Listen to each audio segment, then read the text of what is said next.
In fact, several people seem to think that he's George Foreman, but he's stronger than George Foreman. He's Joe Frazier, but he's faster and he's more powerful than Joe Frazier, and he's Rocky Marciano, but he's almost 30 pounds heavier than Rocky Marciano. So that combination, I think, bodes pretty well for Mike Tyson. Welcome back to another big fight recap here on BLTV Classic. Yes, Tyson has the anticipation of a Doberman who's happened upon 210 pounds of unguarded meat. On today's video, we look back at the night Tyson fought. By the horse's mouth, not only the biggest man in his career, but also the toughest. As the 6'6" Cuban heavyweight Jose Rebalta withstood inconceivable damage inflicted by the most ruthless version of Iron Mike the world has ever seen. One of the great heavyweight slugfests of all time. Let's get right to it.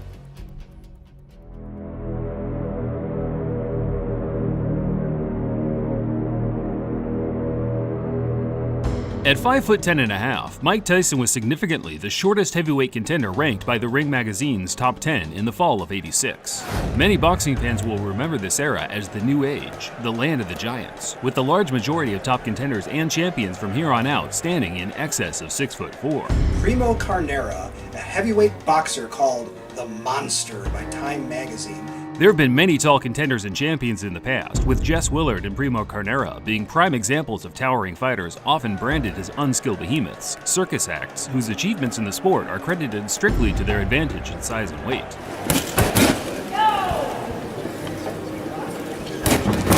That notion changed drastically with the introduction of world-class trainers such as Eddie Fitch and Emmanuel Stewart, who were fixated on not only utilizing the physical advantages a sizable fighter possesses, but more making their boxing skills comparable to the guys a half a foot or so shorter than them.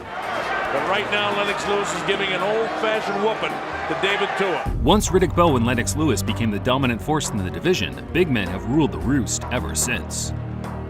When I was younger, I used to always say, God, I'm just a midget. I'm never going to grow. I'm never going to be anything because I'm too short to do any kind of sports, anything. But then, I started believing in myself and things worked out right. Jose Rebalta was one of those classic, long-rangey fighters that dominated the amateur boxing circuit in his teens due to his size being perfectly cohesive with the classy, dance-like boxing skills taught to him at the home of Cuban boxing in the States, the 5th Street Gym in Miami. Mike Tyson, here I come. Here I come. Gotta be ready. Gotta be ready. By the time Jose turned pro in 1982, he was the number 2 rated amateur heavyweight in America, and he used his skills to defeat the usual suspects of journeymen such as David Jacko and Rick Keller in the coming years. Well, he goes up against Jose Rebalta, who has to be considered a threat. Jose was robbed of his first moment of genuine boxing notoriety in his 1985 clash with the soon-to-be heavyweight champion James Bone Crusher Smith. Everyone outside of 2 of the 3 ringside judges felt he won with relative ease.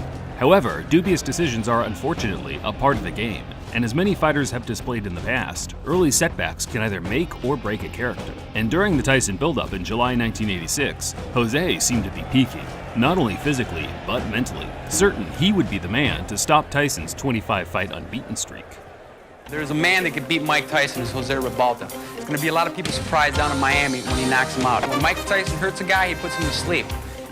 If he tags Jose, I hope he don't think Jose's going to lay down. He just better be ready to take another shot. I'm not going to take no credit away from him, but to this day, he hasn't faced anybody that can punch like Jose. But I know he's never been in there with a fighter like me. Watch me fight. Devastation. And give him a slow beating, nearly death. Yes, Tyson has the anticipation of a Doberman who's happened upon 210 pounds of unguarded meat.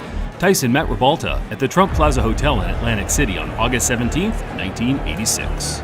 The tension between the two created a legendary atmosphere among the lucky 1,000 people in attendance. Tyson's snarly grimaces were met by Rebalta's death-defying eyes.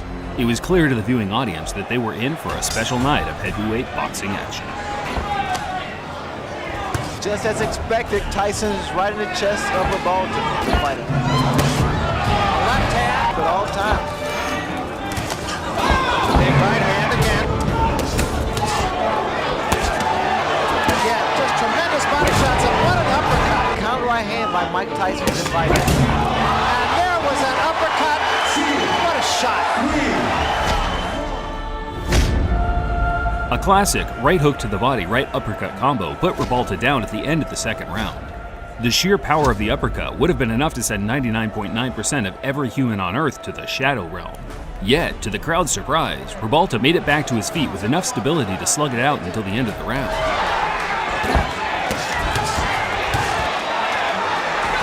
Rebalta trying to bang with Tyson and gets off the ropes. There's a good left to the chin.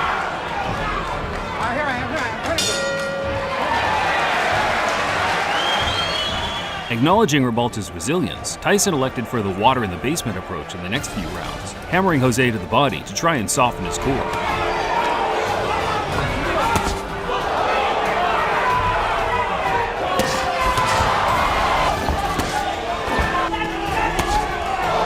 Lunging left hand by Tyson. That was an uppercut by Rebalta. No one expected too much from Rebalta. Combination from Rebalta and also a low blow by Rebalta. And also, like Tyson's corner safety. That was a good left hand. There was a big right hand, and that hurt Rebalta. Tyson took his attacks upstairs by the end of the 7th, boxing with the same ferocity as he did in the 1st, throwing with the speed and power of a man that has barely broken a sweat. Does he hit?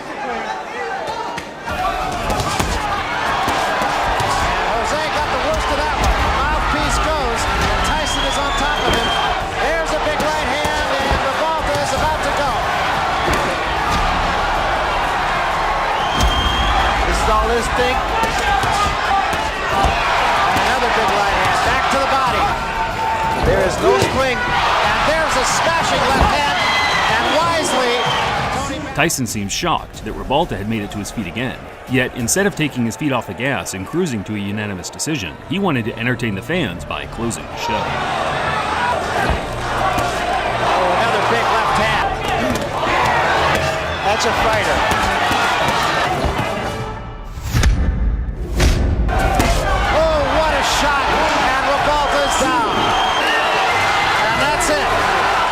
Tyson knocked out Rebalta in the 10th in a manner I'm sure the great Customato himself would have been proud of. But as always, HBO's Larry Merchant was underwhelmed by his performance and grilled the aspiring champ in the post-fight interview. Mike, this guy was a tougher nut to crack than you thought, I bet. Very enough. He had his mind concentrated. He was going to fight, and he did well, and I commend him very dearly.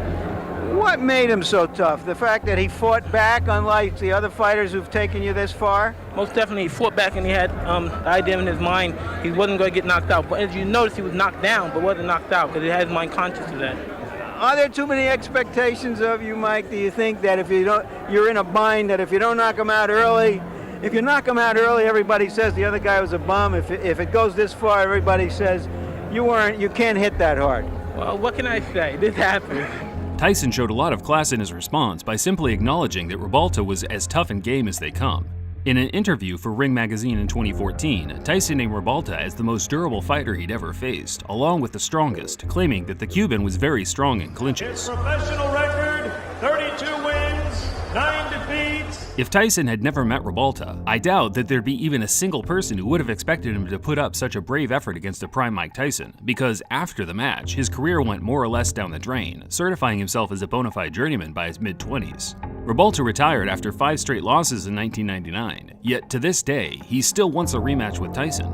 In fact, his Facebook page is littered with non-stop callouts to the point of obsession. Usually, I'd laugh off these callouts, but with the current landscape in the game today, you just never know who will return to the ring.